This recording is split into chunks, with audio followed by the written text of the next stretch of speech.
ರಾಜಕೀಯಕ್ಕೆ ಎಂಟ್ರಿ ಕೊಡುತ್ತಾರಾ ರಾಧಿಕಾ ಕುಮಾರಸ್ವಾಮಿ? ಜಾತಕದ ಬಗ್ಗೆ ನಟಿ ಹೇಳಿದ್ದೇನು? ಎಲ್ರಿಗೂ ಟೊಪ್ಪಿ ಕನ್ನಡ ಟಿವಿ ಯೂಟ್ಯೂಬ್ ಚಾನಲ್ಗೆ ಸುಸ್ವಾಗತ ಅಂತ ಹೇಳ್ತೀವಿ. ಶುರು ಮಾಡೋದಕ್ಕಿಂತ ಮೊದಲು ಯಾರೆಲ್ಲ ನನ್ನ ಯೂಟ್ಯೂಬ್ ಚಾನಲ್ ಮೊದಲು ನೋಡ್ತಿದ್ರಿ ಅವರೆಲ್ಲರೂ ಸಬ್ಸ್ಕ್ರೈಬ್ ಮಾಡಿಕೊಳ್ಳಿ, ಮತ್ತೆಲ್ಲ ಪಕ್ಕದಲ್ಲಿರೋ ಬೆಲ್ ಐಕಾನ್ ಪ್ರೆಸ್ ಮಾಡಿ.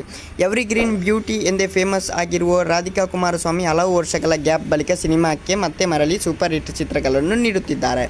ಇದೀಗ ಅವರ ಬಹುನಿರೀಕ್ಷಿತ ಭೈರಾದೇವಿ ಚಿತ್ರ ರೆಡಿಯಾಗಿದೆ. ಬರುವ ಅಕ್ಟೋಬರ್ 3ರಂದು ಸಿನಿಮಾ ರಿಲೀಸ್ ಆಗಲಿದೆ. ದೇವಿ ಭಕ್ತೆ ಆಗಿರುವ ರಾಧಿಕಾ ಈ ಚಿತ್ರದಲ್ಲಿ ಕಾಳಿ ಅವತಾರವನ್ನು ಕಾಣಿಸಿಕೊಳ್ಳಲಿದ್ದಾರೆ. ಮೊದಲ ಬಾರಿ ಅಘೋರಿಯಾಗಿ ಪಾತ್ರ ಮಾಡುವ ಮೂಲಕ ಚಿತ್ರದ ಬಗ್ಗೆ ಸಾಕಷ್ಟು ಕುತೂಹಲ ಮೂಡಿಸಿದ್ದಾರೆ.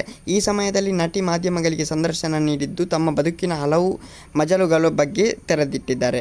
ಖಾಸಗಿ ಜೀವನ, ಚಿತ್ರರಂಗ, ಕುಟುಂಬ ಹೀಗೆ ಎಲ್ಲವುಗಳ ಬಗ್ಗೆ ಮುಕ್ತ ಮನಸ್ಸಿನಿಂದ ಮಾತನಾಡಿದ್ದಾರೆ. ಇದೇ ಸಮಯದಲ್ಲಿ ಅವರಿಗೆ ಎದುರಾಗಿದ್ದು ರಾಜಕೀಯಕ್ಕೆ ಎಂಟ್ರಿ ಕೊಡುತ್ತೀರಾ ಎನ್ನುವ ವಿಷಯ. ಅಷ್ಟಕ್ಕೂ ರಾಧಿಕಾ ಕುಮಾರಸ್ವಾಮಿ ಅವರ ತವರಿನಲ್ಲಿ ಯಾರಿಗೂ ರಾಜಕೀಯ ನಂಟು ಇಲ್ಲ, ಅಷ್ಟಕ್ಕೂ ಸಿನಿಮಾ ನಂಟು ಕೂಡ ಇಲ್ಲ.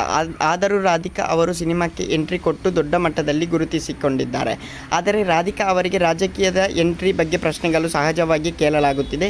4-5 ವರ್ಷಗಳ ಹಿಂದೆ ಸಂದರ್ಶನ ಸಮಯದಲ್ಲಿ ರಾಧಿಕಾ ಅವರು ತಾವು ರಾಜಕೀಯಕ್ಕೆ ಬರುವ ಸುದ್ದಿಗಳ ನಿರಾಕರಿಸಿದ್ದರು. ತನ್ನ ಕುಟುಂಬದವರು ರಾಜಕೀಯಕ್ಕೆ ಬಾ ಎಂದು ಒತ್ತಡ ಹಾಕುತ್ತಿದ್ದಾರೆ. ಆದರೆ ಸದ್ಯಕ್ಕೆ ನಾನು ಸಿನಿಮಾ ಮಾಡಬೇಕು ಎಂದು ಆಸೆಯಲ್ಲಿದ್ದೇನೆ, ಆಮೇಲೆ ರಾಜಕೀಯ ನೋಡೋಣ, ರಾಜಕೀಯಕ್ಕೆ ಬರಲೇಬೇಕು ಎಂಬ ಉದ್ದೇಶ ಸದ್ಯಕ್ಕಂತೂ ಇಲ್ಲ ಎಂದು ಹೇಳಿದ್ದರು. ಈ ಮೂಲಕ ಭವಿಷ್ಯದಲ್ಲಿ ರಾಜಕೀಯ ಪ್ರವೇಶ ಮಾಡುವುದೇ ಇಲ್ಲ ಎಂದೇನೂ ಹೇಳಿರಲಿಲ್ಲ. ಶಮಿಕಾ ಭೈರಾದೇವಿ ಕೊಟ್ಟ ಆಡಿಷನ್